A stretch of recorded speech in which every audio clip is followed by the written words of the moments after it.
Hello everyone, सुप्रभातम। मैं Pravesh Sharma. Welcome back to my channel.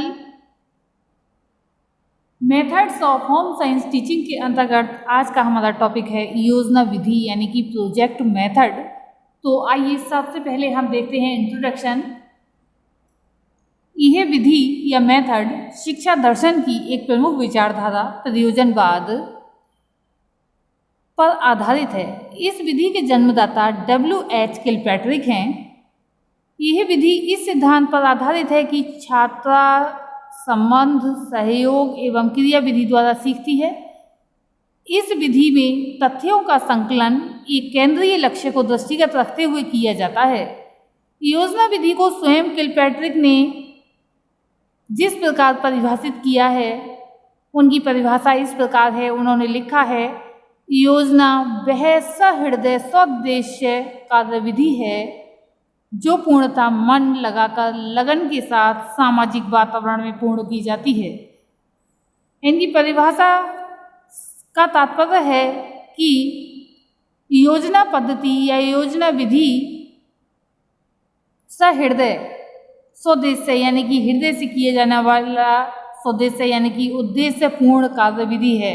यानी कि बिना उद्देश्य के कोई कार्य नहीं किया जाता योजना विधि में, जो पूर्णतः मन लगाकर करना होता है, लगन के साथ करना होता है और सामाजिक वातावरण में पूर्ण किया जाता है।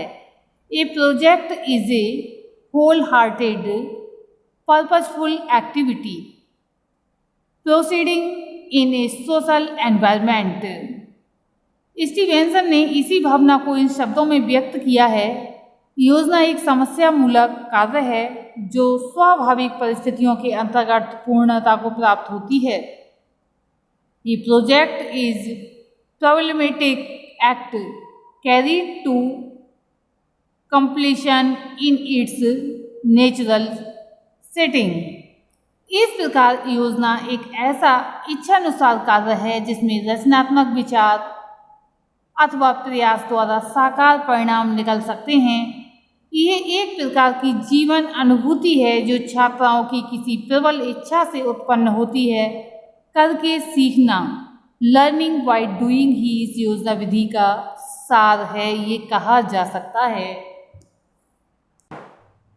अब हम देखेंगे योजना विधि का मनोवैज्ञानिक आधार।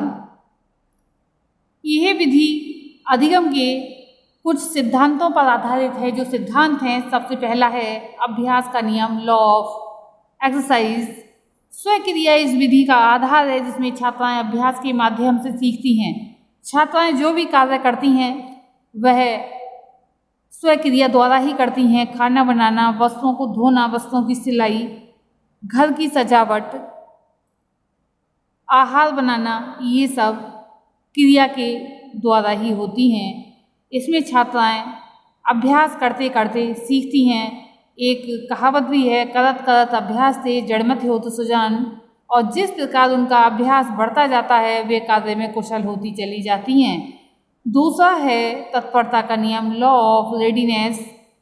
छात्राओं को सीखने के लिए रुचि उत्पन्न करने, स्वदेश्यपूर्ण वातावरण बनाकर और सजीव परिस्थितियों के माध्यम से तत्पर किया जाता है। कहने का तात्पर्य यहाँ पर ये हो जाता है कि ये नियम जो है या सिद्धांत जो है या आधार है, उसमें पहले छात्राओं को कार्य करने के लिए रुचि उत्पन्न की जाती है। जब छात्राओं में कार्य करने के लिए रुचि आ जाती है तब उद्देश्यपूर्ण यानी कि उस कार्य को करने का कोई ना कोई उद्देश्य अवश्य होता है। उद्देश्यपूर्ण वातावरण बनाया जाता है और सजीव परिस्थितियों के माध्यम से उन्हें तत्पर किया जाता है। इससे कार्य ठीक होता है। थर्ड पॉइंट है इसमें प्रभाव का नियम, लॉ ऑफ इफेक्ट।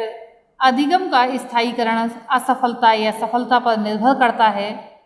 इस विधि में छात्रा स्वयं अपनी सफलता का मूल्यांकन करती है, क्योंकि जब मान लीजिए कोई खाना बनाती है और लोग प्रशंसा करते हैं तो उसे प्रसन्नता का अनुभव होता है और उस कार्य को और ज़्यादा लगन से करना चाहती है।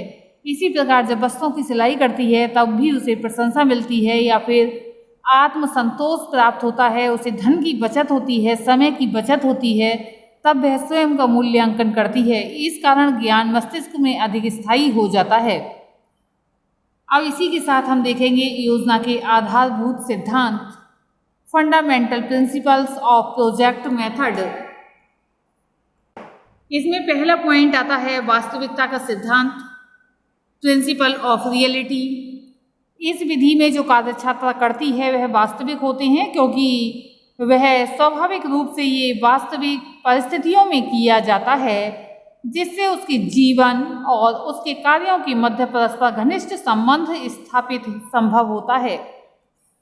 दूसरा सिद्धांत है अनुभव का सिद्धांत, प्रिंसिपल ऑफ एक्सपीरियंस। छात्राएं अनुभव का अर्जन करके कार्य करती हैं।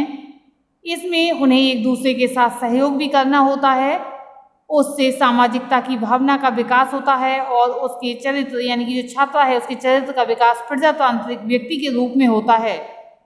तीसरा सिद्धांत है स्वतंत्रता का सिद्धांत, प्रिंसिपल ऑफ फ्रीडम। इस विधि में या इस सिद्धांत में छात्राओं को क्रियाओं को चुनने की स्वतंत्रता दी जाती है, इस कारण वे रुचिपूर्वक व उत्साह से कार्य करती हैं। फोर्थ पॉइंट है इसमें सानुबंधता का सिद्धांत, प्रिंसिपल ऑफ कोरिलेशन। इस विधि में क्योंकि कार्य संपादन किसी एक विषय में निहित ज्ञान पर निर्भर नहीं करता है, इस कारण विभिन्न विषयों में सहायता लेना अनिवार्य हो जाता है। छात्राएं ज्ञान के एक पूर्ण स्वरूप का जो है अर्जन करती हैं। फिफ्थ पॉइंट है क्रियाशीलता का सिद्धांत, प्रिंसिपल ऑफ एक्टिविटी। योजना विधि में सिद्धांत की अपेक्षा व्यवहार पर अधिक बल दिया जाता है, इस कारण छात्राएं सदैव मानसिक व शारीरिक रूप से सक्रिय रहती हैं। सिक्स्थ पॉइंट है सौदेश्य का सिद्धांत, प्रिंसिपल ऑफ पर्पस। इस विधि में क्योंकि छात्राओं के सम्मुख अपनी क्रियाओं को दिशा देने के लिए स्पष्ट लक्ष्य होते हैं, इस कारण वह दिशा भ्रमित नहीं होती हैं एवं उनकी शक्ति का इधर उधर अपव्यय नहीं होता है। सेवेंथ पॉइंट है उपयोगिता का सिद्धांत, प्रिंसिपल ऑफ यूटिलिटी। उसी कार्य को छात्राएं अधिक रुचि से करती हैं जब वह उपयोगी होता है, जिसकी तात्कालिक तथा भावी जीवन में उपयोगिता उन्हें स्पष्ट हो। योजना विधि का ये प्रमुख सिद्धांत है। अब हम देखेंगे योजना विधि की कार्य प्रणाली, working process of project method. योजना विधि को सुचारू रूप से चलाने के लिए उसे कुछ पदों में विभाजित किया जा सकता है। वे पद कौन से हैं? इस प्रकार से हैं, हम देख रहे हैं यहाँ पर। परिस्थिति प्रदान करना, प्रोविजन ऑफ ए सिचुएशन। छात्राओं की आयु, इच्छाओं एवं योग्यताओं को दृष्टिगत रखते हुए शिक्षक को चाहिए कि वह ऐसी परिस्थिति छात्राओं के सम्मुख उत्पन्न कर दे जिसमें छात्राओं को रुचि हो, यानी कि उनकी रुचि उत्पन्न हो जाए और उनमें निहित समस्या की ओर, यानी कि जो परिस्थिति है उसमें समस्या की ओर उनका ध्यान केंद्रित हो जाए। नेक्स्ट है योजना के उद्देश्य एवं चयन, selection and objectives of project. योजना का उपयुक्त चयन सफलता की एक आवश्यकता है। शिक्षिका को अप्रत्यक्ष रूप से छात्राओं की उपयुक्त योजना के चयन हेतु मार्गदर्शन करना चाहिए। योजना का चयन छात्राओं की आवश्यकता को दृष्टिगत रखकर किया जाना चाहिए, तभी वह अधिक उपयोगी हो सकती है। इसके पश्चात उससे संबंधित स्वदेशी छात्राओं के सम्मुख स्पष्ट हो जाने चाहिए, यानी कि जो संबंधित उद्देश्य हैं छात्राओं के सामने स्पष्ट कर देने चाहिए, जिससे वह अपनी शक्तियों का वांछित रूप से मार्गांतरीकरण कर सकें या दिशा दे सकें। नेक्स्ट है कार्यक्रम यानी कि प्लानिंग। सबसे पहले हमने देखा था परिस्थिति प्रदान करना, योजना के उद्देश्य एवं चयन। अब देखेंगे कार्यक्रम यानी कि प्लानिंग। योजना की सफलता व असफलता इस पद पर निर्भर करती है।